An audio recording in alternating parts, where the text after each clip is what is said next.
So I'm at work the other day. I don't think I told this on Steam Machine, so I don't know if y'all know this or not. But so I'm at work, and this guy comes in, and he's like, "Man, that's a hell of a head of hair you got." He goes, "It's beautiful, man. You need to hold on to that." He goes, "I used to have hair," and he pointed to his head that was balding, bald. And he goes, "I shaved my head once, lost a bet with my ex-wife, had to shave my head, never grew back." And I was like, "Oh man, that's a bummer." I was like, "I shaved mine like, I don't know, a year ago, maybe a year and a half." And he's like, "Ha ha, thanks, man. Rub it in." Oh, year and a half ago, and I already got this beautiful head of hair. Meanwhile, old poor bald man can't grow it since like 20 years ago. And it's just like, my bad, dog. Not how I intended that. It's just like, my bad, man. Just my bad. Just as you stroke your hair. Do the Fabio, like, tossing it back in the wind. But then I feel like I'm obligated to go, "Oh, I can't believe it's not butter." You just, for some reason, I have a spray bottle full of water. You spray your hair, and you just like, just shake your head, Sorry, it's how I keep my hair all luxurious and smooth. I'm sorry, did you want to buy something? Sir, you don't need to leave. Meanwhile, my bald ass, I get carded by kids at the store for like beer or tobacco products. They're like, "Sir, can I see your ID?" And I just deadpan stare at them and point in my hairline. I'm like, "Really?" Hey, man, I take it as a compliment. It's like, "Sir, can I see your ID?" It's just like, "Really? Boy, if only I could tip you." I had a friend of mine come into the dispensary who I hadn't seen in forever, and she's like, "You haven't aged a day since high school." And I said, "Oh, get a little closer. Look a little closer. There's a lot of grays coming in. All up in here and right in here." It's coming. Oh, as soon as mine turns grays, it falls out. Yeah. I've noticed a lot of my chin hairs and stuff when I find like they break or whatever. It's usually the colorless ones that I'm getting nowadays. Dude, when I tell you that I could not believe my eyes the other day, and I'm not gonna name, even though I don't think this will make it into the episode, and even if it does, I'm not gonna name names. But when I looked into the lobby, I'm walking from the back room. There's a wall, and then it opens up into the lobby to the left. So I'm walking along this wall, and I had looked to see the name I needed to call, and I walk around and I call the name, and I see the girl, and I go, "Oh my God, I recognize her." But I don't know her by the name that she's listed under. I know her as a different name, a performative name, let's say. So, Oh, come on. Don't. What's her profession? Oh, this is absolutely 100% porn star. There it is.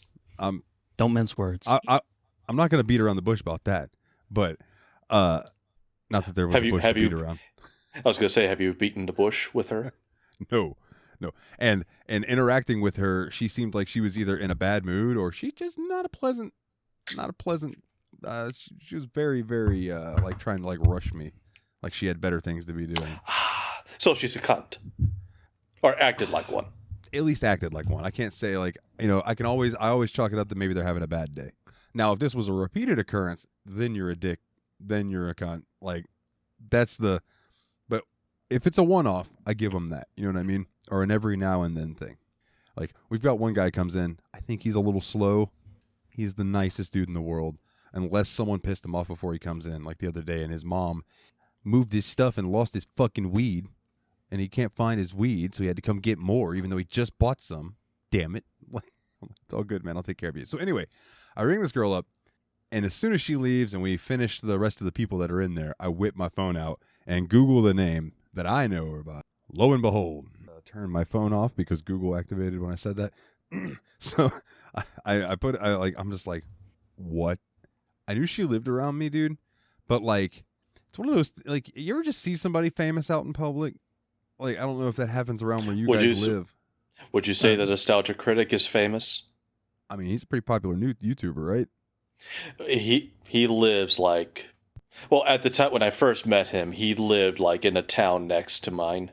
Now I think he's moved since then, but even still, I think he's still within like 30 minutes of me.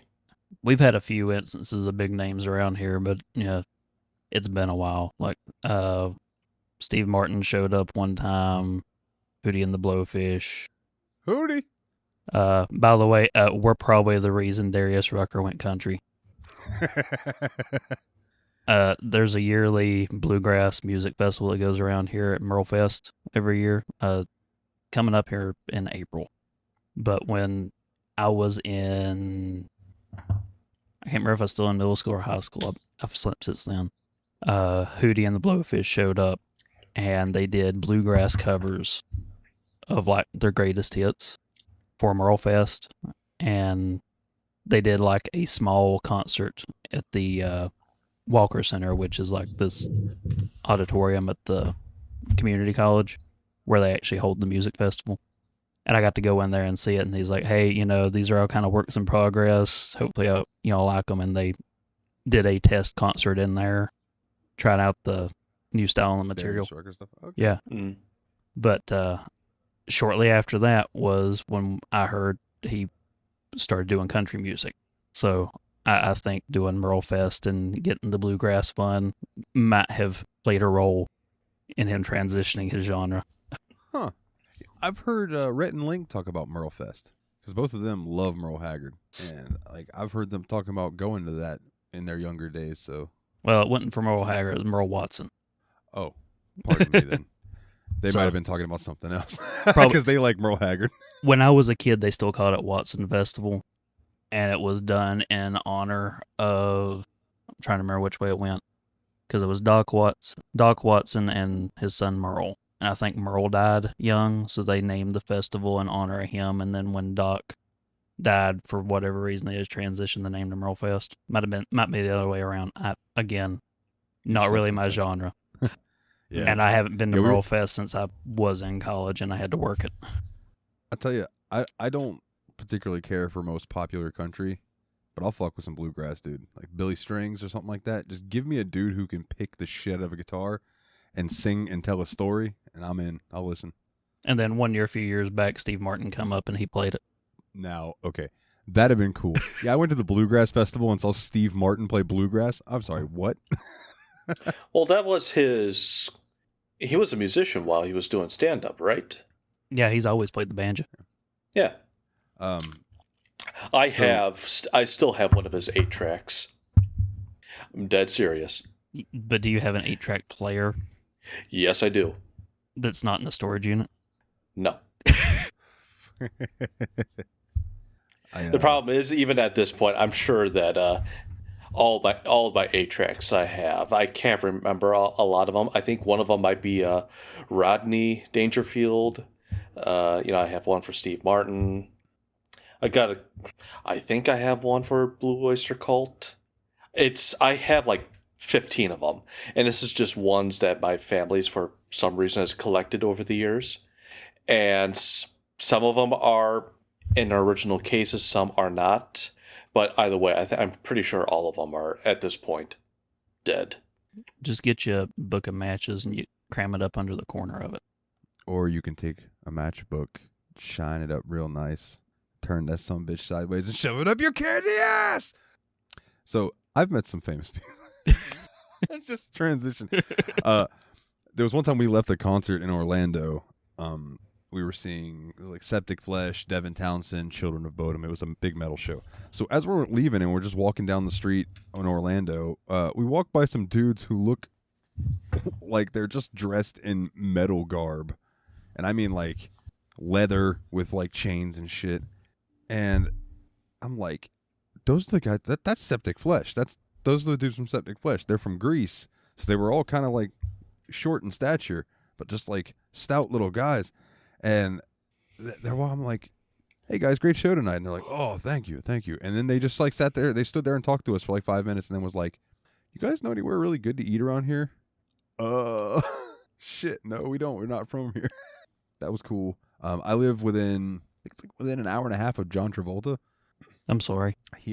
He apparently owns like a big ass house between here and Ocala, or Ocala as some people call it, but it's Ocala. He's got like his own private airport. Like it's a big ass thing out there. I've never seen him out and about. And then there's just like there's more wrestlers than I can count that live in Florida. So I just chalk them all up to, I run into them a lot from time. different kinds. What would you do? What be the first thing or first movie reference you would do if you saw John Travolta just out and about? All right, so I have two answers to that. If you really want me to be serious with it, I'll give you that in a second. But the first thing that came to my mind was South Park. Oh my God, Tom, come out of the closet. Get out of the closet, Tom. Come on. No, you come in here with me. Okay, I'm coming in. And he goes, damn it, Dad, now Tom Cruise and John Travolta are in the closet. But for a movie quote, dude, my favorite John Travolta movie quote is in the movie Be Cool, right? Rated PG-13. And they're riding in the car, and he goes... The sequel to Get Shorty? Is it the sequel to Get Shorty? Oh, it might be. Yeah. I didn't know that. But yeah, but Be Cool. He's riding in the car, and he goes, do you know in a movie, if you want it to be rated PG-13, you can only say one F word? He goes, but if you say more than one F word, it makes it a rated R movie? You know what I say? Fuck that. And that's the only F word in the whole movie. Hey man, that's what I love. If you got it, or if you got one, use it well. Like one of my favorites is Armageddon. They only say fuck one time, and it's right after the general. It's just like, we have to do the secondary protocol because otherwise we won't have a chance to detonate the nuke. And they hadn't told the crew yet, so it's just like, okay, you're gonna send them off and kill them all. And old William Robert Thornton is just like, this is one order you shouldn't follow, and you fucking know it. It's just like, hell yes, lean in. Or actually, I still haven't seen it, but I've seen a clip of it. The second Venom movie, Let There Be Carnage. Fuck this guy. Eats his head. Well, I'm pretty sure they've confirmed that the new Avengers movie is going to have Deadpool and Wolverine in it. So you'd know there's going to be a bit where someone steals Deadpool's F-bomb. That would be funny. And if there's not, then everybody at Disney needs to be fired. Did you say that's the new Venom movie they're going to be in? No, the new Avengers. Oh, I'm sorry. I was having a cough bit. Where they're dragging Robert Downey Jr. back to play Dr. Doom. But the Tony Stark version of Dr. Doom. So there hasn't been... So Dr. Doom hasn't already been in a movie yet? Well, he's done cameos. I think he did a cameo at the end of the new Fantastic Four. Okay. Maybe. I'm just surprised because I know at Universal Studios for like a long time now they've had Dr. Doom's Death Drop or whatever it is. Well, Dr. Doom was originally Julia McMahon in the Fox Fantastic Fours. So apart from that, he hasn't made an appearance in the MCU. That's the Nip Tuck guy, right? Yes.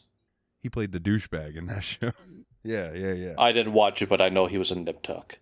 And apart from that, he was also in Red, which is, I think, a very good Bruce Willis, John Malkovich, Helen Mirren. It's got some really good names. It's really a fun comedy action movie with Carl Urban. You can't go wrong with Carl Urban. So I was just happy that the original Fantastic Four's version of Johnny Blaze got to show up in Deadpool 3 for a really fun fake out. Oh my God, he's gonna say it. He's gonna say it. Flame on. What? Yeah, because Chris Evans played them both. Speaking of F-bombs, I'm sure both of you know this story, but I'm going to say it anyway because it always makes me laugh. When I was a kid, we had IFC, right? The Independent Film Channel. And you make it sound like it's not that old. No, I know that. But what I'm saying is, like, when I was a kid, not every, like, when we had Dish Network, we didn't get that channel. But when we got cable, we had IFC. So, like, this was 25 years ago, somewhere around in there. So, I'm a little older than you think I am, Jeff. But Jesus I don't Christ, think IFC is that old. IFC? It might have been when it was a new channel then. I don't know. But you can tell me.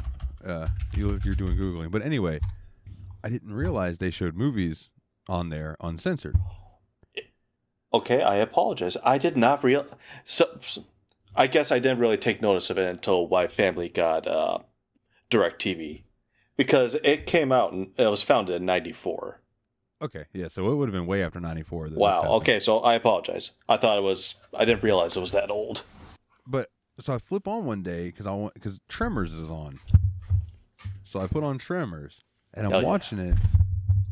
And I am so used to watching TV at this point as a kid that I know that anytime they cuss or anything that it's censored. And when they kill that first Tremor and Kevin Bacon goes, "Yeah! Fuck you!" I lost my mind. I could not believe they just said the F word on TV and didn't censor it. I was just like, what? Well, it's like the same thing when I first watched. Was it Beer League? I think it is not Beer Fest. I think it's Beer League. The Comedy Central softball game with a bunch of Artie Lang movie. Yeah. I was watching this, late night Comedy Central, and they're saying fuck and all that. I'm just like, hey, what? Is there something I'm missing here? I grew up with Really? HBO, so I never thought anything about it. My grandparents had HBO. But Beer League, real quick, before I'm going to HBO, and then I'll shut up because I'm talking a lot right now. But Beer League, there's a line in it that I use to this day. Artie Lang is sitting in the bar with the girl, and she goes, "You're so funny," whatever his character name is. And he goes, "I gotta be.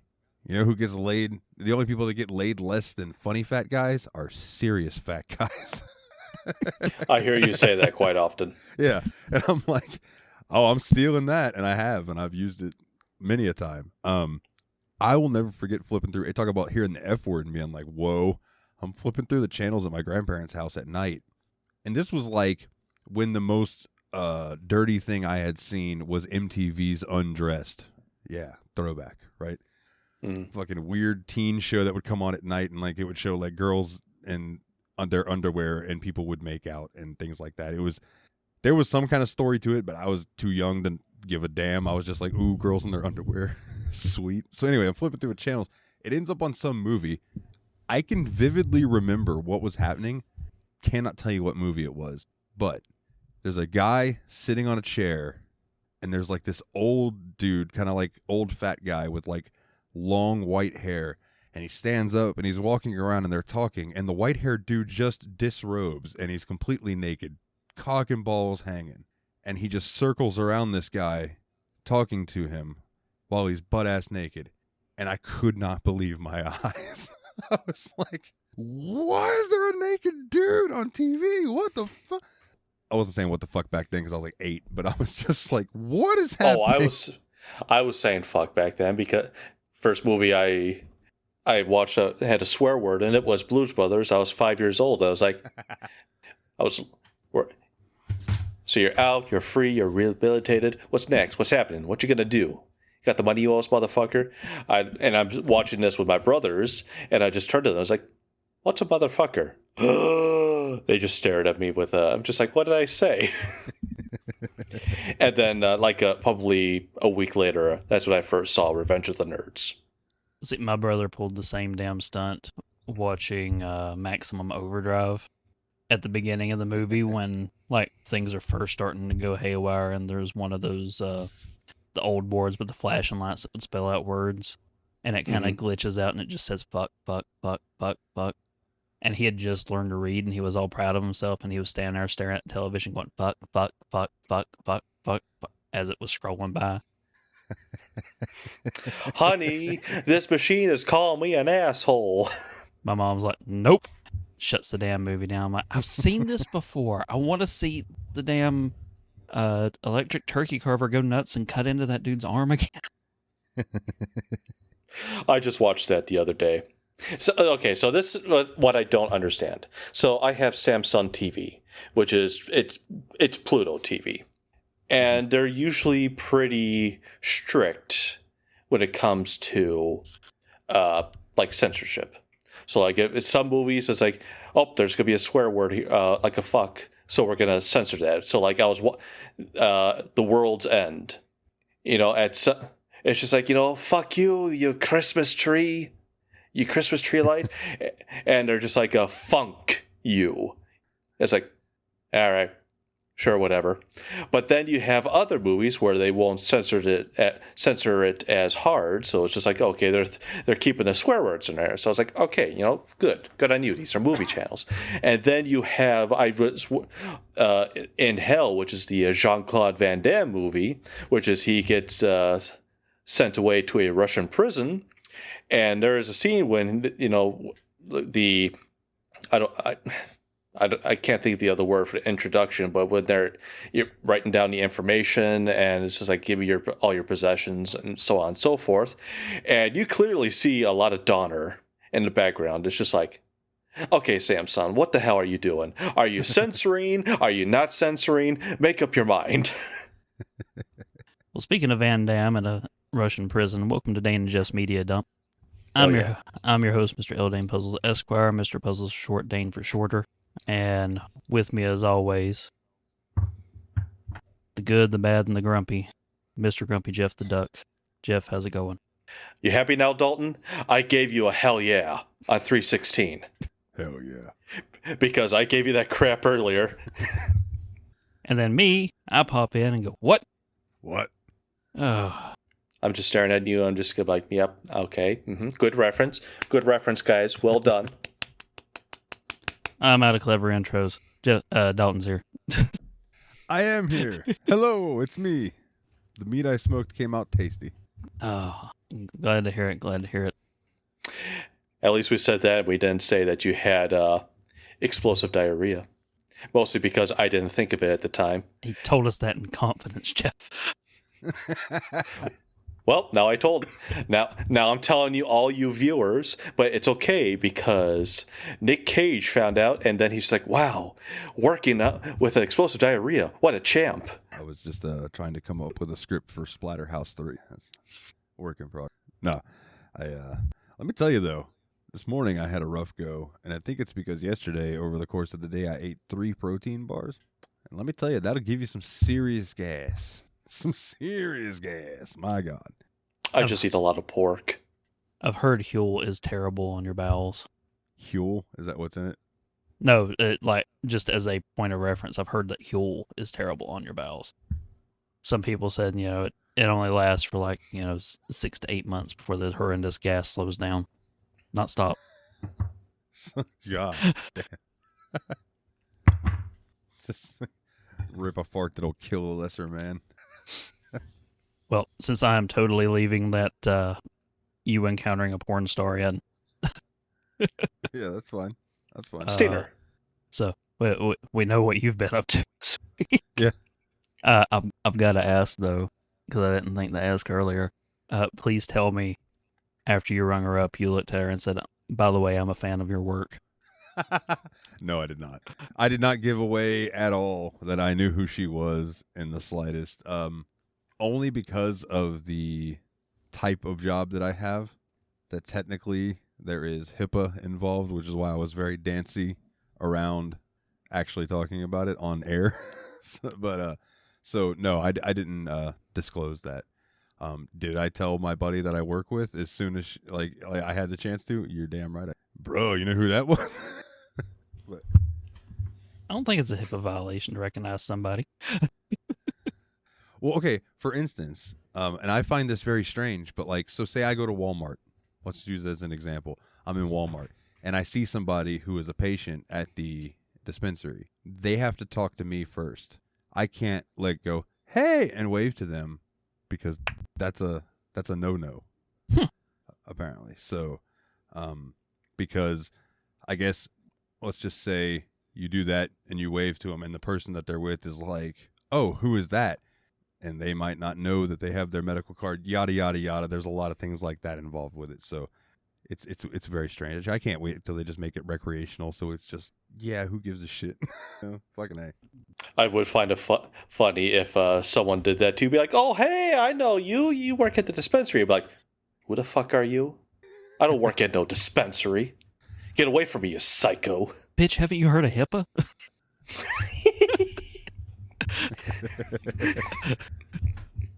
I have heard of people being like, I recognize you from somewhere. Oh, I do gay porn. and then just seeing the person's reaction, like, "Oh no, I don't think that's what that's from. I don't think that's where it's from. I don't know. It might be. I think it's the only place you know me from." I don't know. I don't get out much, man. Filming and sleeping. That's my life. It's like I saw Killer Cross, who was carrying Cross when he was in WWE. He was a video of him, and he was just walking down the street, and a fan goes, "You're a wrestler, aren't you?" And he goes, "Yeah, Roman Reigns. Nice to meet you." I think you sent me that clip. Yeah, it's fucking funny. And the thing is, at this point, I don't know if Roman was amused by that or like, motherfucker. Yeah, right. Exactly. And we'll probably never know. Because any response we get will be definitely kayfabe. Yeah, 100%. Oh. So, Jeff, you had anything fun going on?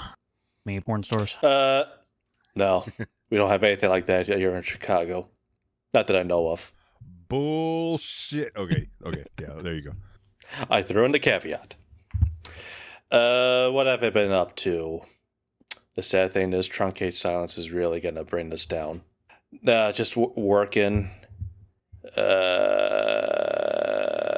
I started my second playthrough of Cyberpunk. I started watching the Madison with Michelle Pfeiffer and Kurt Russell. The new Taylor Sheridan show. It's very good so far. Michelle Pfeiffer, she's crushing it. Cool. Apart from that, just work. And constantly making adjustments to my Corvette in No Man's Sky, because doing that is a lot more fun than exploring. When you're given a build limit, you have to find you have to get creative. There it goes. I was trying to unmute. Jesus Christ. Speaking of the Corvettes, dude, I know you're in the No Man's Sky group that I'm in. Did you see the thread where someone built the big Corvette that looked like a dick and balls, and then in the comment section proceeded to be like 190 comments of people doing the thing from Austin Powers? And like everyone just continuing it like as it went. Fucking amazing piece of the internet right there. No, I did not, because of the fact that as soon as I saw it, I'm going, yep, I know what direction this is going into. That looks like a Johnson. Get over here. Yes, dude. It's just one after another. Pecker. I was cracking up. What? Where? Wait, that's not a woodpecker. That looks like someone's privates. We have discovered an unidentified flying object. It has a long, smooth shaft, complete with 2 balls. Yeah, 2 balls.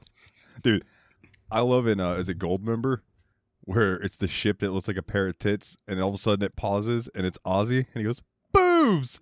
The Ozzy fan, the whole Osborne family is boobs. Ozzy. They're making the same jokes they did in the last Austin Powers. The writers of this movie are nothing but a bunch of boobs. It's such a good fourth wall break, dude. Oh, you mean they're making a joke like they did the last one? Then they're going to end it by saying someone's Johnson. Yeah, Johnson. Oh, dude, we ought to do those movies sometime. Those are just beautiful cinema. Yeah. For the R.I.P. Blizzard. How about you, Dane? What's new and exciting? And damn it, man, we want to hear the exciting stuff. Oh, yeah, because you've already heard the bummer shit. Not a whole lot. Mostly just work, and free time's been playing Dwarf Fortress. Did you run anyone over? Not this week. Not for lack of trying. Did you take out someone's mailbox? No, I can't say that I did. That you're aware of. So there is a possibility. Legally, I cannot say. If he could, though, he would run a car over a bunch of goblins, I would assume, or troglodytes. Those Here's this. motherfuckers. All right. No, Dane, if you ran over some mailboxes, blink twice. Interesting. I love doing visual gags in an audio medium. Well, the viewers will love it. Oh, One day they'll Truncate Silence find is just going to turn that into blink twice. Amazing. Interesting. One day the viewers will find the super secret location that we do upload the video version. They'll be happy with it, but you got to keep it a secret. If you find it, you can't tell anybody about it. It's on melon tubes. I broke the secret. .uk.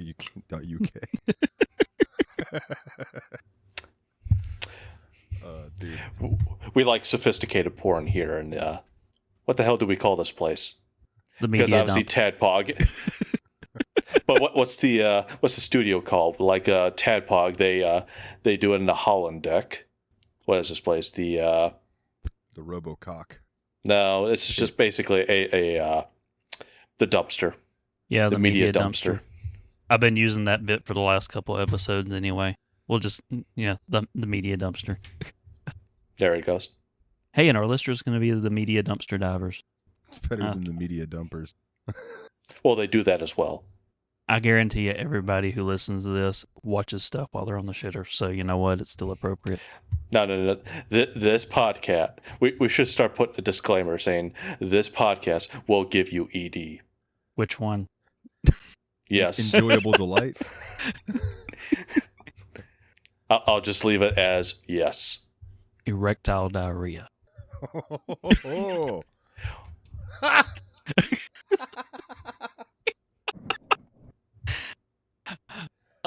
I love watching the expressions on Jeff's face as like he mulls it over and it keeps getting worse. Yeah. Well, I'm just trying to think of like what's something way I could call this. But I'm just like, no, I'm not funny enough. Immediately in my head popped that scene of Grandma's Boy. I'm sorry, I can't stop coming. Oh, Lord have mercy. And be with the starving pig. Or the scene in Van Wilder with the donuts. Eclairs. Now, did y'all ever watch The Late Late Show when Craig Ferguson was hosting? No. Ferguson. I've seen clips. Funny fucking dude. All right, I love that. That was my favorite late night, just because him and Jeff, the gay robot skeleton co-host that he had. Not saying that had anything to do with my choice of co-host for this show, but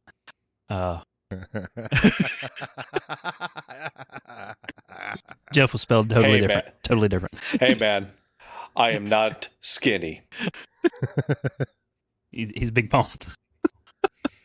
I'm not fat. I'm just big fat. But there was this show that had come on CBS that I think was supposed to be called Good Christian Bitch, but they couldn't put that on network, or not network, on broadcast television. So they abbreviated the name of the show to GCB. And he thought that was so stupid that they played a game for weeks where randomly he like, hey, who wants to play GCB? And then the way you played it was come up with things that it could stand for. And I forget the girl who was on there, but they had some girl who was, shilling for whatever movie or whatever that she had just done. And it came up like, hey, you want to play GCB? And Jeff says something off the wall. Craig says something off the wall, and she picks up on the game and she goes, I know, George Clooney's balls. Biggest pop of the night. And I think that was the moment that they're like, okay, you know what? We can't top that. GCB's done. When you first said GCB, I was like, the date rape drug? And I'm like, oh, that's GHB. Never mind. That'd have been even worse. Maybe it originated as they would play the game with CBS and they would come up with things CBS stood for. And then when that show came out, they transitioned to GCB. He also had Haggis and a TARDIS. What's in my box? What's in the box? No, he would imagine a box and he would imagine something inside the box. And whoever was there had to guess what was in the box. And if they did, they won $50. No one walked out of there without $50. I mean, how great would it be if someone said Gwyneth Paltrow's head, they opened the box, and it's just like, oh my God. But whatever they said, he'd be like, you're not going to believe this. You're absolutely correct. Here, you won $50. And it got to the point that the studio was tired of him giving $50 to everyone who showed up to shill for their movie. So they made him stop handing it out as cash, and instead it was like a bag of coins so that they would be incentivized to not take it with them. Hey man, that's a powerful weapon. Like an 8-pound bag of oranges. Never trust a cop carrying a bag of oranges, man. You won't be able to prove shit. He's just waiting for you to resist. I don't know how he is these days. I've heard nefarious things about the guy, but back in the day, there was a guy who went by To the Ranting Griffin online, and I think nowadays he's like a crazy furry, and I mean like one of the crazy ones. But anyway, he had this bit where he was talking about he wanted to go get some tofu he had run out, so he goes to the gas station to get some quality 7-Eleven tofu, and he goes up to the counter, and it's like 602 is his total or whatever it is. So he gives the girl a 10. He's like, and I stand there, and she stands there, and I stand there, and she stands there, and I stand there, and it's like, what are you waiting? Bitch, what are you waiting for? She's like, well, you got 2 cents. You can give me 2 cents, don't you? And he's like, yeah, I got 2 cents right here. 1 penny, 2 penny. I can't do a lot with it. I could buy Mel Gibson's dignity. He goes, I could drop these off the Eiffel Tower and kill some fucker. And he goes, here's what I want you to do. I want you to just imagine a huge penis, right? And I want you to take that, and I want you to take a bunch of more pennies, and I want you to fill a pillowcase with it, and then just beat you to fucking death with it. And he just starts going off. You're talking about a bag of coins. I immediately just picture a big suitcase or a big pillowcase full of pennies, just going raging on about. Oh, Mel so Gibson. maybe that would be a better weapon in this movie instead of bats with nails. Jesus Christ. Already ragging on that scene. Well, before we get into movie talk, I have things to say. I made notes. First time ever for this show, I made notes. Spoilers, his notes were sending messages to me and Dalton while he was watching the movie. I needed to let you guys know what my train of thought was going on at that moment. It's about choked. I was mid-swallow. You made me But yes, I didn't see anything, so once again, you and I, we were perfect. Hell yeah. Yep. 2 for 2. So, haha, Dalton found an error. I didn't hear anything reported. I'm calling it error-free. Yeah. I think that's full year. 2 no for errors. 2. We're 2 for 2. Hell yeah. So, as we transition into movie talk, our mandatory internet article blurb, courtesy of themoviedb.org. Escape from New York, 1981. That's all we need to say. I'm pretty sure I was one of the last people on this planet that had never seen Escape to New York, or Escape from New York. And there it finally loads. All right. In a world ravaged by crime, the entire island of Manhattan has been converted into a walled prison where brutal prisoners roam free. After the U.S. president crash lands inside, war hero Snake Plissken has 24 hours to bring him back. That's a lie. They say 24 hours, but they only gave him like 22. Well, it's 24 from the time they shot the bombs in his neck. Well, even still, when they gave him the timer, it's just like 22 hours. It's like, you telling me that like an hour and like 40 minutes had already gone by? No, it's just Lee Van Cleef, the bad old Angel Eyes. He's just being a dick again. And damn it, man, what a dick he is. For someone who might be listening to this who has never seen this movie with no context, I wish I could be in their brain when they hear Dane say, well, it was 22 hours from when they shot the bombs in his neck. Just like it's completely fucking normal. Hey, it's a very normal thing in the world of John Carpenter. You know, that is a fun out-of-context sentence that I didn't even think about when it popped out of my mouth. Bombs into his neck. Yeah, it is. No big deal. Everyday occurrence. So, I mean, like, this movie's... I mean, it's really kind of light on plot when you think about it. So, you know, the whole premise of the movie is Snake Plissken got caught trying to rob, what was it, the Denver, Colorado National Reserve or some shit like that? Yeah. Something like that. And they're sending him to, you know... The Federal Reserve Depository. Yep. Federal Depository. There you go. So he's trying to rob the Federal Suppository. And I know I'm not the only one who was thinking that. That is something entirely different. And that ruins the whole history of Snake. So they catch him and they're sending him to New York, the maximum security prison for essentially all crimes in the U.S. At the same time, conveniently, the president goes down into New York from a crash landing. So cut him a deal. Hey, we'll let you go if you get out with the president.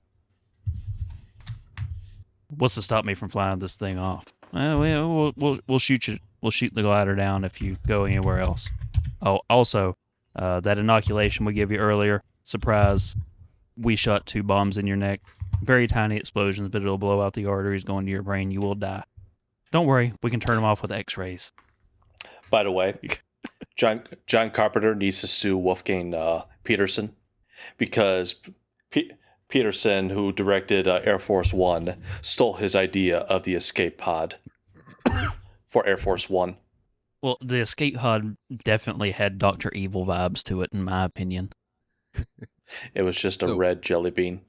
I watched an interview earlier, just talking about the beginning of the movie with John Carpenter, and he mentioned that when he first showed the first cut of the movie to some friends of his, that they weren't really responding to it, and he asked them at the end, like, you know, how did they feel and everything, and they said that the beginning of the movie didn't make any sense because the original opening 10 minutes was showing Snake breaking into that suppository and going in there and rooting around for shit, and they said it just didn't work with the rest of the movie. They didn't see how it fit, and John Carpenter went, okay, and he just cut the whole first 10 minutes, so it just it starts right where that ended, which is Snake getting taken into the prison.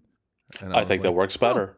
It does, because it gives it a little mystery where you just hear what happened, you don't get to see it. Sometimes showing is worse than telling, or in this case, not even. Well, they told. It's just like, yeah, he tried to steal from the suppository. Well, considering that the entire movie is just allusions to shit Snake did at some point in the past that has made him famous / infamous. I thought he was dead. Yeah, you and everybody else. No, don't say that. Because everyone who said, Snake, I thought you were dead, died before the end of that film. Yeah, they all died, yeah. Oh! We'll talk about it later, but I'll learn another fun fact. But I'm not going to give it away now. Well, the thing that popped in my head as soon as you talked about him showing it to his friends and them giving feedback, you know who else gave some feedback? A young J.J. Abrams. Really? Who was at the I think he's like 15 years old. He was at the studio with his dad who worked there. And he got to see a early preview. And, this jumps towards the end of the movie. But when the Duke runs over, what was her name? Maggie? Maggie. Yeah. When the Duke runs over Maggie, the original cut didn't show her actually dead. But J.J. Abrams was watching. It's like, excuse me, Mr. Carpenter. I think that this would work a little bit better if we actually showed the audience for a fact that she was dead instead of leaving it up to, just inference. And Carpenter goes, you know what, you're right. Did a pickup shot, brought her back in, set up the Duke's car in his personal garage, jacked it up, laid her underneath, squirted a bunch of fake blood on her, and did a quick pickup shot to add into the movie post. So that's the exact story I was going to tell, right? Except the way that they told it was that they shot it in her driveway at her house. Like they went to her house, used her car in her driveway, and just like did this shot where you couldn't really see too much, but like, oh, you guys saw the scene in the movie. And they shot that and then edited it in. And I was like, motherfucker, I never would have known that had they not said that. That was so like just quick, but well done. Mm-hmm.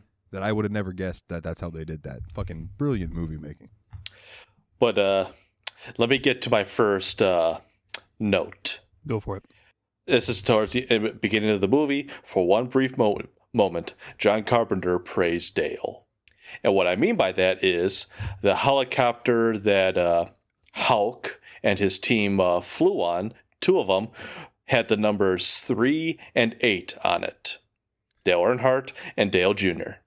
Raise hail, praise Dale. Praise Dale, praise Dale. Raise hell, praise Dale. I was wondering the context of that because I never figured out what the fuck you were talking about. I was on it. I was on it in this movie. I was just like, okay, I'll go ahead because then I'll get on to my next note. No, yeah, I just want to say I love that the Raise Hail, Praise Dale thing in our Discord spawned from us on TSMP saying hell yeah, and then being like, we gotta stop saying that. That's like Tadpog's thing where they do all the hell yeah. So we were just like, whoa, we need something else. And I just went, or it might have been Nate, was one of the two of them, Raise Hail, Praise Dale. And it's just like, yep, there it is. And that's, it just stuck since then. All right. My next note.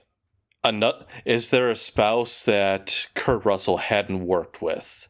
What I mean by that is, what's her name? Hold on. Ooh. Susan Hubley, the girl in the chock full of nuts store. That was his first wife. Yep. Oh, Kurt okay. Russell's first wife. I did not. I was like, wow, another spouse he works with.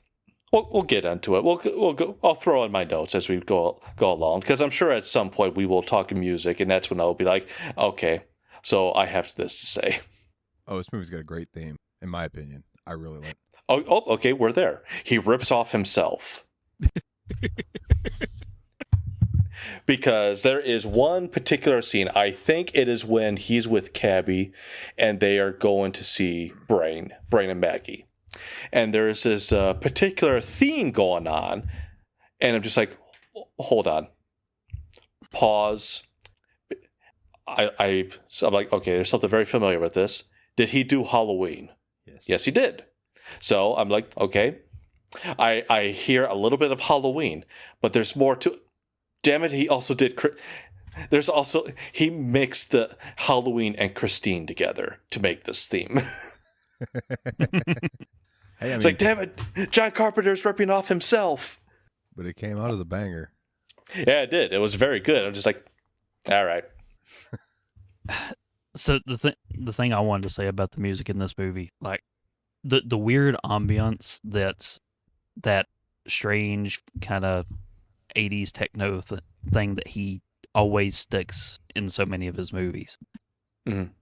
The fact that this movie doesn't have like your stock typical action music or suspense music, but instead has that, gives it a totally different feel throughout. It's I think the technical term is synthwave, and dude, it instead of being like dun dun dun dun dun dun dun dun bum bum bum bum bum bum bum, it's just like and I'm like, oh, I fucking loved it personally. Well, I have such a cool tone. I have a feeling that was probably the theme for Escape from L.A., whereas just like, okay, that's an entirely different style of music in that time, because that came out in 97, where this is 81, where obviously this is still like very much just like, okay, now we're really getting into the synthy music. But kind of makes it a weird tone setter thing instead of how you should feel about the scene. It's more setting the tone for this strange dystopian situation. Well, one thing that Dalton and I were talking about while we were waiting for you, we love the fact that most movies of this dystopian style, everything would feel very claustrophobic. Everything's very like close together. Like there's no sense of breathing. Whereas this, you could definitely tell that the sets that he made were very wide open. You could definitely tell that this feels like a giant city that's seen some shit. It's because it was a city that has seen some shit. Well, it's New York that in a year or two. Like they filmed on location in a part of St. Louis that had been caught on fire like 4 or 5 years previous. Oh, Jesus and they just Christ. never went in and fixed it. So they were able to essentially like go in dirt cheap and film there to get big wide angle shots of this destroyed cityscape, because it was real life destroyed cityscape. Yeah, I learned in that video earlier that the bridge that they filmed on, they bought that bridge from the government for $1 and owned that bridge and could do what they wanted with it. So they did their filming on it and everything. But there was one scene in particular. I can't remember exactly where it is in the movie, but it's just Snake, and he's making his way like towards the camera, and they're outside in like this, I want to say parking garage type area, but it's not. It's like just a landscape in New York, and he's making his way towards the camera, and there's like some shit on fire, and then he comes and he walks around the camera, and there's no camera cut. The camera just pans with him, and then he goes and he keeps walking, and then he walks off into the distance, and that camera never cuts. And there's a bunch of scenes in this movie like that where they do just long one shots, and I really like that because I feel like it really just adds a sense of again, perspective, size. You're getting to see him take these long strides across this long scape instead of being like, take 3 steps, cut camera. He's 20 steps ahead now, and he walks 4 more and takes a step over something, and then it cuts, and then he's where he needs to, I like being able to see that. I really enjoy it, and I've noticed that Carpenter did that in The Thing, too. He had some scenes, so I think that may be part of his style, and I really like that. It's almost as if John Carpenter is a good director. Yeah, you could even say great director. Well, it was also born of budgetary constraints. Yeah, this movie's budget is only $6 million. So they did not have the money or time to put into it to be able to set up more elaborate camera work and shot lists. So a lot of the time, just for virtue of let's get this done as quickly as we can, they settled for the long wide shots instead of a lot of closer to be able to get multiple angles and stuff. And it kind of worked in its favor. Something that kind of, I knew it was coming, but it still threw me for a loop because when you watch a lot of Carpenter's movies, they tend to take place at night. Yeah. There's only a few times like this, Christine, where it's like, oh, it's a daytime shot. And so there's like, for like maybe 15 minutes or so, it's like the movie takes place in daytime. It's like, for me, I guess you could say it's kind of a negative. I feel the movie's visuals were more effective when it was kept in the dark. Well, by putting a 24-hour clock, they did kind of shoehorn themselves into being forced into day. Yeah, I know, and it wasn't that long, and even then, a lot of those shots were indoors. But even still, this is another one of my notes. I said that these New York guards are not military in any way because one of them falls out of the airport, out of the helicopter. You see him. He just like as soon as he steps out, like he missed a step on the side or whatever. But you just see him just tumble. And you see the other guy start to run. Like, you okay? Oh, and that's when they all run up on cracked out Billy Idol, right? Yeah. And he's like, "Touch me," and he died. No. That was something different. This was during the daytime shot. Oh. Okay. Sorry. That guy though, he was like, okay. I guess I was expecting him to be a lot more of a threat later in the movie, but it's just like, no, he dies like a bitch. Yeah, no, he's just a goon. He's just one of their goons. I will say Maggie's revolver, that must be like double or triple action because there's no way in hell that thing would fire that quickly. Because it literally was like a boom, boom, boom, boom. Well, it's like, no. This was in the future. This was in 1997, Jeff. The future is now. Do you know? Okay. Sorry, one quick thing. You just reminded me. Did you guys ever seen Honey, We Shrunk Ourselves? I watched that with my daughter recently. Okay. Literally, the Wayne's slogan for his company, the future is now. The future. That's it. Now. That's it. That's all I wanted to say. Go ahead, Dalton. So I learned today in the video that I was watching again that the studio was worried about the portrayal of the president in this movie. A British man. And which was a British guy. Like, yeah, which again, odd, but well, we were on the brink of World War III. John Carpenter told them, "Nah, don't worry about it. It'll resonate with people. It's in the future. We're not making fun of anybody now." The future of 1997. Yeah. And they were like, okay. Actually, I'll be honest. It did not. I didn't even think about it until I'm just like sitting here looking at the Wikipedia page and just like, Donald Pleasance. What if I see that? He's British. Yeah, and he had an accent in this and poorly disguised accent to the whole film. I will say, good on him because he did fight in World War II. So in the Royal Air Force. But so you know what? Thank you, Mr. Lieutenant Pleasance, thank you so much. You were a acceptable president. But he was It's a like piece of anytime- shit character. He was. I mean, is there anyone in this movie that was a good character? Well, I No. mean, Snake did like see a group of thugs stripping down, presumably to assault a woman at one point, and then just like a true action hero, turned a blind eye and walked away. Just pretended it was on his eye patch side, I guess. There's actually a lot of things like when he first walking around in the World Trade Center, and you see a shadow moving in the background. It's just like, okay, any normal action star, they would catch it and follow it, but the shadow is on the eye patch side, so it's like, of course he wouldn't see it. Wow, Carpenter, it's like you're a smart director. Yeah, I heard John Carpenter say that the only person in this movie that has honor is Snake, and it's because he doesn't care about anybody. He's like, everybody else is out for themselves, but Snake doesn't give a shit about anybody. He doesn't. I mean, you think in other movies it's like he would form a friendship with Cabby, who is Ernest Borgnine. The greatest character in the film, by the way. Yeah. I mean, it's Mermaid Man. Hey, I know who you are. You're Snake Plissken. I thought you died. dead. And Like- then he died. Him sitting in the cab, just chatting up Snake while he's casually mixing up a Molotov cocktail and then pitches it out.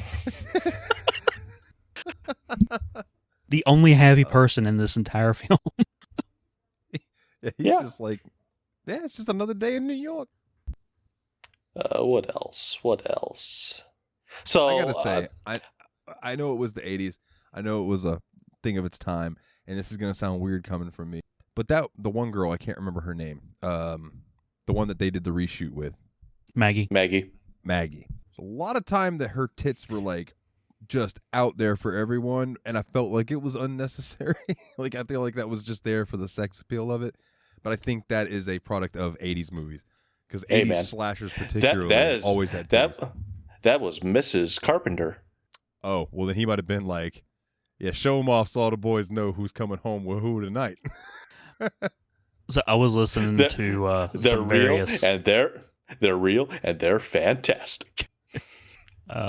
So listening around to some other people talk about this movie before we did this, I discovered that I wasn't the only one, so I feel safe saying this out loud.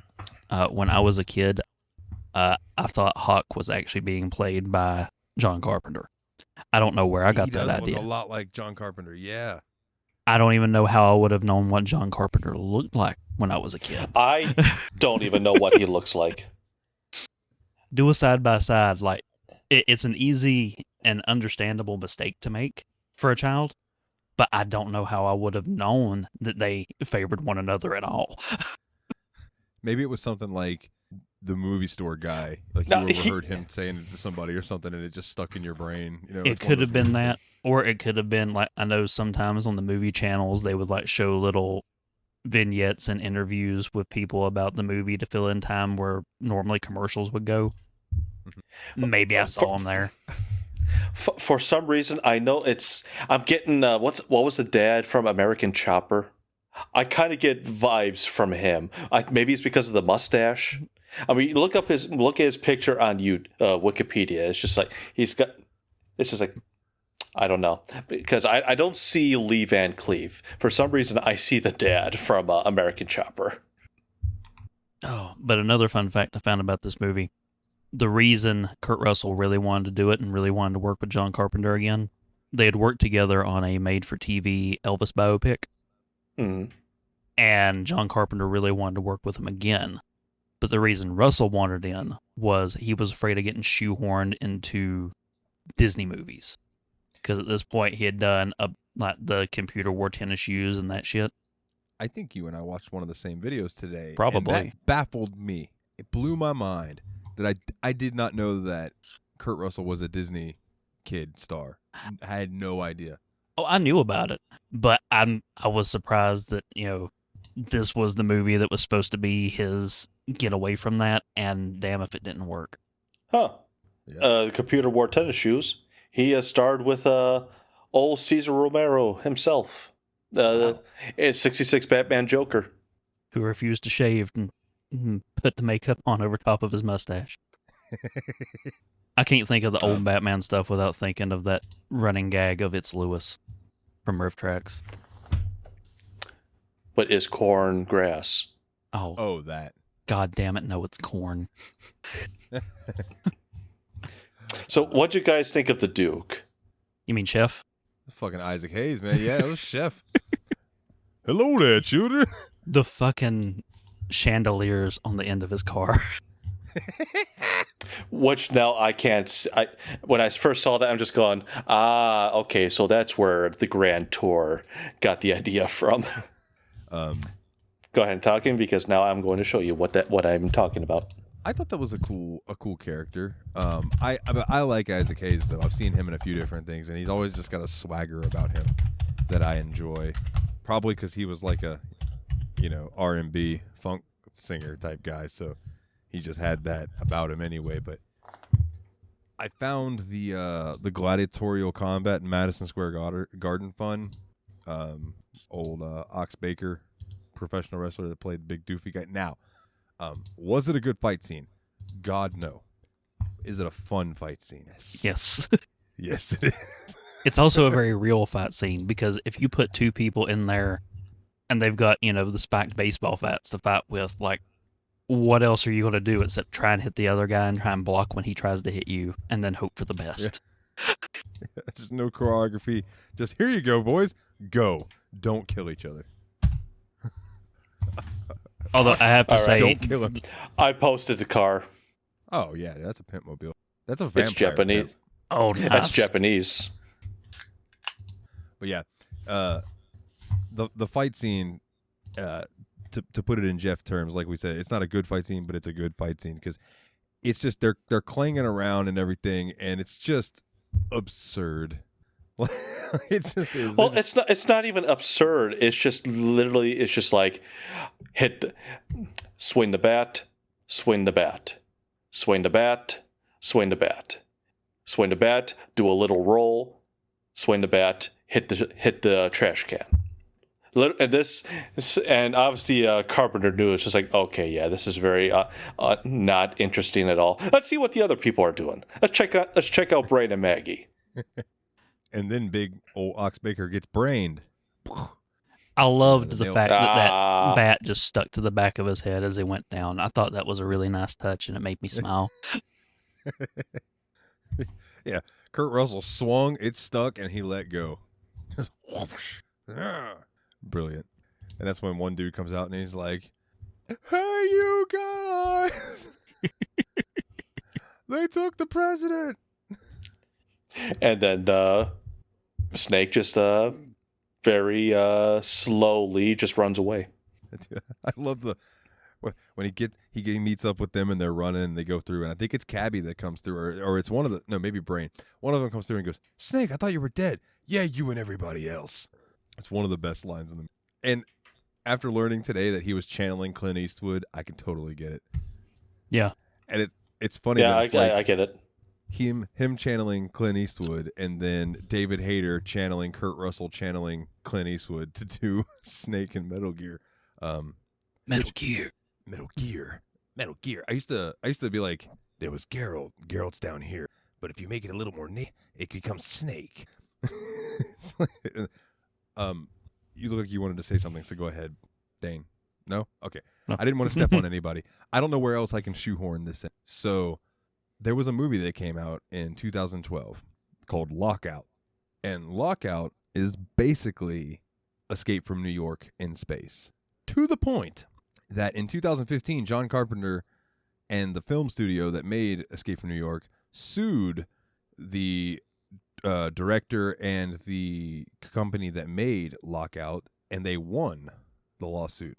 Now, this video I was watching, and this might have been in the same one that you were watching, Dane, so you would know this.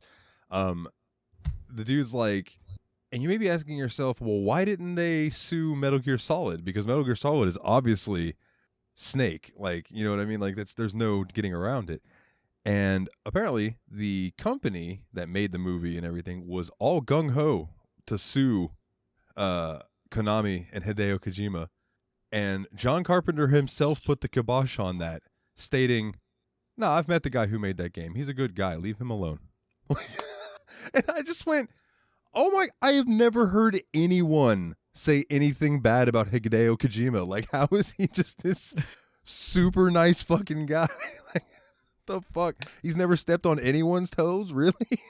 Well, I'm going to step to toes on this conversation for one brief moment because something that we forgot to ask you, Dalton. What'd you think of Overboard? Oh, yeah, I was going to bring that up at the end, but I can do that now. Cute. Well, segues. Cute, not my kind of movie. I did enjoy it. Would I actively put it on to watch again? No. If someone had it on, would I sit down and watch it with them if they were watching it? Yeah, it was all right. Oh, Escape from New York. Actually, I can describe that movie in three beautiful words. Goldie Hawn's ass. Yes? That is a Overboard nice ass. to me. That is my review. Goldie Hawn's ass. Mwah. No, it wasn't Overboard. It was right there in the open. Yeah, it was. So we got Goldie Hawn's ass last week, and we got Adrienne Barbeau's tits this week. Yes, and we got some Well, Majo Clevo this week. And next week Is all sausage fest. and we don't get to see it Dicks! because it is going to be very cold next week, gentlemen, for where we're heading. But New York. I want to tell you that, like, throughout this entire movie, my favorite scene in this, and I don't know if I already mentioned this already, but also watching this movie, I realized, oh, the movie that I rented as a kid must have been Escape from LA, because this is not ringing any bells. Like, any of this is not ringing any bells. I'm like, where's the wacky people that had weird looking faces? Where's the weird, like, CGI PlayStation 1 cutscene graphics? Like, what the fuck? What? Where's Steve Buscemi? Yeah, I'm like, oh, okay. So I was thinking of Escape from LA. But the end of this movie, where he saves the president, when he walks up to them, and it's from this point on is my favorite part of the movie, when Kurt Russell walks up and he just is like looking at him. He's like, "Do you have the tape?" And he gives him the tape, and just the look on his face where he is like, "Motherfucker, get this shit out of my neck." And he's looking at the time. He's got like 10 seconds. And the guy walks up and does the little, and he goes, "Okay, you're good." And then Kurt Russell just looks at him, and he doesn't believe him. So he just stares at the fucking timer. That's the look of a man trying to figure out how many can I strangle before blood rushing to my head completely ceases. Yeah, exactly. He's like, how many can I take with me? Yeah, I do love the fact that even when the timer stops, he's just waiting there to stare and just waiting. Like, if he feels anything different, he's going to go berserk. But it's like, nope, you're good. So it cuts to the president sitting there getting makeup put on, and he's getting shaved. And Snake walks up to him and just lights a cigarette. And he's like, "All I want's a moment of your time." Okay, speak. And Snake's just like, "How do you feel about all the people that died, basically, to get you through this, and everything that happened? Do you have any kind of remorse or anything like that?" And the guy gives the most stale political answer, "Fucking hell." And then he goes, "I'm about to be on TV." And I said to Dane, I was like, "What? A president who doesn't care about the people and just wants to look good on TV? Fuck." In That doesn't America? make any- I was like, in America? That doesn't make any sense. In the 90s? What was he? Next, you're going to tell me he's getting his dick sucked under a desk? What? Come on now. But so I'm looking and I'm just like, man. And Snake just kind of shakes his head, throws. And this is how you know a man's pissed, when he has half a cigarette left and he just throws it on the ground and storms off. That's wasting good tobacco, especially in the future. It seems like for some reason that's probably hard to come by. The future of 1997. Yeah, I didn't see a whole lot of plants. Yeah, no, one thing that I thought for sure, just because it's like, okay, I know Hulk, the actor who plays Hulk. He plays a villain in basically everything I've seen him in. So it's like, okay, he's going to betray him somehow. Come on, show me. It's just like, hey, I want to offer you a job. I understand. Just think about it. You know, get back to me. And it's just like, is that it? He's not going to betray him? Well, so when he first walks up, he's like, "You going to kill me, Snake? I'm tired." I'm tired. I'm tired. Basically, Not now. But it's just like, so he's just a dick, but he didn't betray him. So it's like it's really clever sequel bait. And then what, dude. I want to know we what get was Stacy on that Keach fucking instead. tape. Well, they said, at the very beginning, they asked, "What do you know about nuclear fusion?" Yeah, and then he puts the tape in the taxi for like a split second and listens to it just to hear boring nuclear talk, and then he pulls it out. But that you're talking about, though, that's my favorite scene in the movie. The president is like, "Oh, I hope we can come together to join forces to do whatever he says," and he presses play on the tape, and it's a fucking Cabby's tape. Then it cuts to Snake destroying the actual tape. Yeah, and just smoking a cigarette, just pulling the fucking tape out, ripping it. I was like, that's the best scene in the whole movie. That encapsulates Snake like in a nutshell. I loved it. But don't they realize that all they need is a pencil to rewind it? Yeah, but it's going to be No. all staticky now. He ripped that shit, though. So Let's see. I've got a few things to say about the extended Escape universe.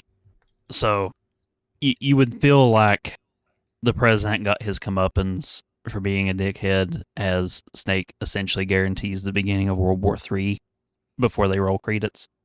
Fun fact, the very next thing that Snake has to do, like within 5 minutes of leaving there, and this is from the Escape comics, apparently he jumps in a car, peels out to go finish a job that he was going to start before all this shit started, involving stealing the car JFK was riding in when he was shot, Jesus Christ. which is on display in a seedy hotel in Vegas. It's a Lincoln Continental. Yeah, Lincoln Continental. I knew it was a Lincoln. I couldn't think of the model. The next thing he does. This is I'm sorry. This was a series of comic books. Yeah, that happened after this movie came out. They did a series of comic books, the Pliskin Chronicles. Hold on. I just got slapped in the face with irony. JFK got shot in a Lincoln? He got shot in the head in a Lincoln. Yeah, and Lincoln got shot in the Kennedy Theater. For fuck's sake. Ford's Theater, which Lincoln is a subsidy of a Ford. See, this is why people think the Illuminati's real. Because it's just all these winding threads that tie together. Fucking wild. I don't know. I've read some of the Epstein files. Oh, Jesus Christ. Oh. But so there's that. He goes and he hangs out in Canada for a while and ends up getting wrapped up into a conflict up there because World War III. At some point, he goes down to Florida, which has removed itself from the Union and is under control of a gang led by two kids who both were like, "Snake, it's Snake Plissken. We thought you were dead." So you know what happens to them. The U.S. government then finally does manage to get a hold of him, arrest him, and they ship him off to Siberia, which he then has to escape from. But eventually he wraps all the way back around to going back into New York, where the former president has been sent because he screwed the pooch so hard in World War III. And the former president is now trying to become the new Duke of New York. Jesus Christ. And I'm assuming that would have led to Escape from Earth, which never happened. Yeah, that led eventually to Escape from L.A. Oh, and okay. then because he really fucks everybody over even more so at the end of Escape from L.A., that would have led to Escape from Earth. I wish they'd have done Escape from Earth. I just feel like that would have been ridiculous nonsense, and I'd have loved it. Maybe they'll have Wyatt, their son, play Snake. Or there was rumors of them trying to do a remake of New York using Wyatt. Because you look at them, it's just like, yeah, he definitely looks like a young Kurt. Or they could just do a modern Escape from Earth, and it's just a Snake in his Old Man Snake. Old Man Snake. He looked like Metal Gear 4 Snake. The fucking eye patch and gray and shit. Like, pay it back to Kojima and have him grow Yeah. up the mustache. Exactly. Yeah. Fuck yeah. And then they could, give him the Octo Camo mask where he gets to look like young Snake and have him played by Wyatt. Why? There you go. There you go. There you go. This is coming together. John Carpenter, call us. Call us. We got ideas, man. We got ideas. We got ideas for hours, minutes even. Well, guys, I'm gonna need to head out soon because I have to get up super early. Well, So, I don't think I, I mean, you had guys- anything else to really cover with this movie. Did you? No, not really. Other than this has me ready to play Metal Gear when that's coming up soon for TSMP. I'm looking forward to it. Did I have anything else in my notes? Hold on. No, I didn't have a lot. All the stuff we talked about, I mentioned already. But yeah, So, not a good movie. At least, as an action film, but it's a good movie. I would say this is more of a suspense film. Yeah. I would say this is just strictly science fiction. I mean, obviously it's prevalent, but it's just like, yes, there might be some action, but I think this movie focuses more on science fiction. The dystopia. But I the will fact say that I you do- leave with so many questions about what the fuck did Pliskin do to be this fucking well known by every damn body. Yeah. I mean, who tries to steal from a federal suppository? Snake fucking Pliskin. Snake fucking Pliskin. Snake Plissken. There's your review, Dane. Snake fucking Pliskin. The one-eyed snake. You never see him come.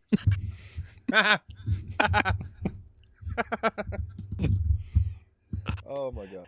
There it is. What are we doing next episode? Well, Oh, I'm sorry. I'm in a No. rush. I just know you're oh gonna go no, to bed. it's just like so we all think that. Well, you said Dalton. You said this is not a good movie, but it's a good movie. I think this is actually a pretty good movie. Oh no, yeah. I was just making a joke. I do enjoy this movie. I just don't think it's great. It's fun. It's a really ridiculous premise. And I think they play it a little bit too straight for how outlandish that it seems like they want you to realize it is. But, I watched LA way more as a kid, and that one definitely has the whole kind of winking at the audience vibes to it and gets a little bit more goofball. It leans This- into its satire this- more. I don't know if I said this. I know I said this to Dalton. I don't know if I said this. Well, for us, the whole we have a gladiator scene here. Two guys fighting each other to the death with fatal weapons in LA. It's just basketball. Well, shoot and hoop. Which is a hell of a lot better of a climactic action scene in my opinion. But you know what? Wild, but true. We'll save that for next WrestleMania. Almost said the real thing. Oh yeah. One more time, I got to shout out to Willie. I can't believe that had not occurred to either me nor Dane. Well, it's Well, because we always just do we do a Cage Fest. It's like Russell Fest. Well, we'll try and come up with a better way of rebranding Cage Fest by the time it rolls around in December. Surely we'll come up with a good pun by then. So I guess that leaves us with what we're doing next time. And I'm having deja vu saying this, but I think the one that we have on the books is The Thing. Didn't we do that back in Spooktember? No, I don't know what you're talking about. Uh, That didn't happen. It's almost like a file got deleted from my brain or something, but it just feels like I could have swore we done it, but I don't know. No. It's just we just got it simulated. That's all. If we did, But yeah, next time when we're back next week, we'll be covering John Carpenter's The Thing for realsies this time. yeah. Granted, unless something else happens. Oh, don't you fucking curse it before I... If something goes wrong with the next version of The Thing, Jeff's fault. yes, it's Jeff's fault, and we won't be back again. We are not coming back until we manage to successfully record the thing and post it. So this It could is be the the last year episode if it has. Thank you so much for listening. And it's the year 2030, and we finally managed to release the thing. Oh, we're all old as shit. Well, not old as shit, just older. I'm younger than that now. I think by that point, won't you be 40? In 2030, let's see. It is 20. I forget what year you 20 were born in. No, I will be 38 because I turned 34 there. All right, 2032. we'll be back with the thing. Well, I'll be over the hill. So if you've made it this far, bless you. Don't know how you put up with us every week, especially this month where we're actually doing weekly, so that sentence actually means something. But as always, I've been Mr. Puzzles. He's been Grumpy Jeff. That's been Steam Machine Dalton. You've been the audience. Thank you so much for listening. Jeff, are there any words you want to leave these wonderful, wonderful viewers with? The Simpsons. Bow, bow, bow, bow, bow, bow, bow, da da da da bow, da da da da, bow, bow, bow, bow.